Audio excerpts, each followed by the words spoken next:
dali argid kaya sa panahon guys, no? So, walang damahan, naka 500 hour meter naman sa day ko. So magpa-change oil na sa data. So every 500 hour meter dere ang maintenance diri sa MOA.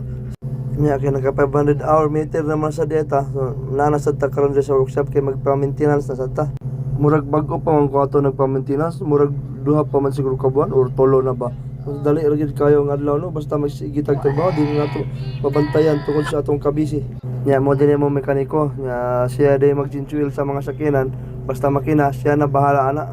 Gikan pa yung taon ni bakasyon bago pa ning abot nya sabak dayon sa trabaho. Nya tanaw na ako murag condition kayo, so murag bago sa din change oil siguro. Tanawar kong katawa na abot sa dunggan. Lahi gyud ni maka-change oil kay condition kayo. Nya kayo man direct change oil ay napunta sa pagrasa. Nya kayo pa man magragrasa, nag-snack pa man, maglimpyo-limpyo lang una ta.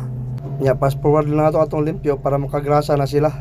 Nya nagrasa na dahil sila diya sa bomb. So Bangladesh ni ang nasayin din sa tigrasa. Pag gumahan dito sa bomb sa babaw, diri na po sa under chassis. Nya diri na lang ko itong video. Daghang salamat, God bless.